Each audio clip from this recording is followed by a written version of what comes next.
그러게요. 거기에 덧붙여 지난번에 논란이 됐습니다만 이제 그 경호처의 그 권한이 커지면서 유사시에 그 경호처가 네. 군을 작전 통제할 수 있는 그런 예, 어떤 군과 길을 터놨죠. 경찰을 군과 통제할 수 있는. 경찰, 예. 이 대통령실을 경호. 경호한다는 명분으로 전제 그건 조건이죠. 지금 어느 정도까지 진행이 됐나요? 아, 그거는 이제 시행령이 지금 시행령 그때 만들었던 걸로 기억이 예, 나는데 그 작동하는 걸로 알고 있는데 그게 가장 큰 문제는 대통령실 이전에 있다고 봐요. 그렇죠. 예, 왜냐하면 한남동 그다음에 이제 대통령실 이제 경호 범위가 상당히 넓어졌어요.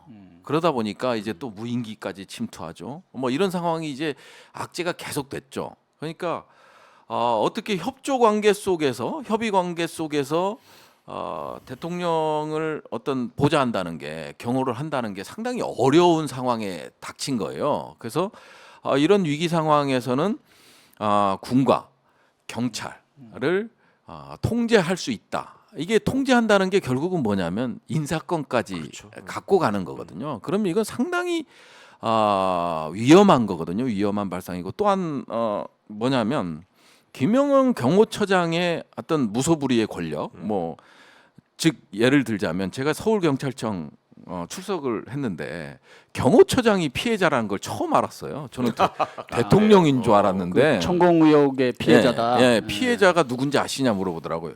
그래서 대통령?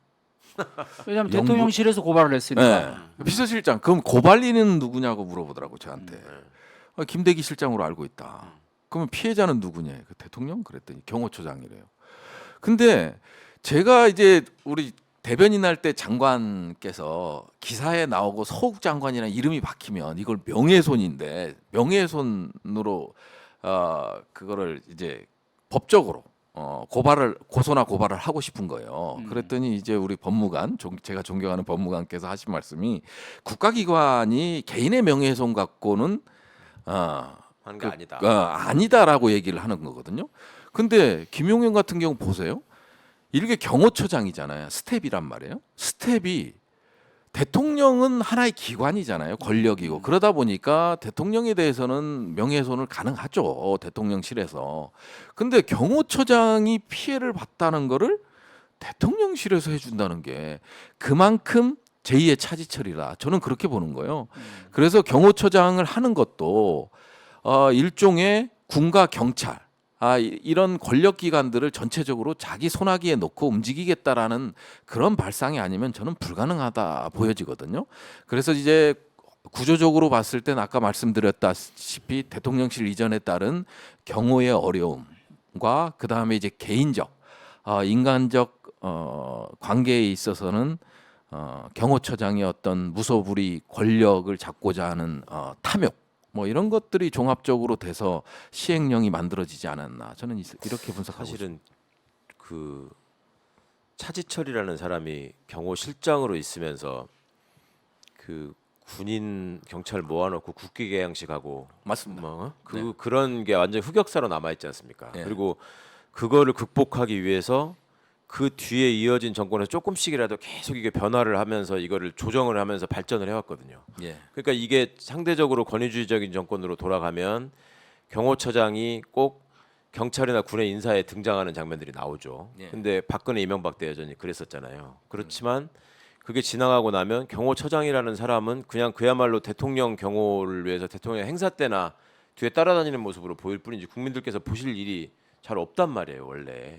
그렇게 어느 정도 정착이 됐고 심지어 제가 공직기관 비서관을 할 때는 경호처 직원들은 다 제 감찰 대상이었고 인사검증도 다 했고 그렇게 어느 정도 제도화가 돼서 그리고 경호실장이 처장으로 직급도 낮췄고 근데 그 전에 보면은 경호처장을 했던 사람들이 군인사에 개입한다라는 거는 거의 뭐 공공연한 비밀이었고 예전에 뭐 박흥렬 저 이번에 김용현 뭐 군인들 내부에서도 거기 가서 줄 서야 된다라는 얘기들을 하지 않습니까? 지금도 하고 있습니다. 이게 심각한 얘기예요. 사실 여부를 떠나서 그런 얘기가 나온다는 것 자체에 대해서 본인들이 심각하게 이 문제를 생각해야 되는데 사실은 차지철 같은 사람이 그런 전횡을 함으로 해서 유신이 몰락한 거 아닙니까? 유신 정권이. 그 생각을 해야 되는데 그런 거는 생각하지 않고 자신들의 불안감을 그런 권한의 집중이나 강화로 해결하려고 하는 모습 그리고 본인들이 하지 않아도 안 될 될 일을 저질러 가지고 생긴 여러 가지 부작용들을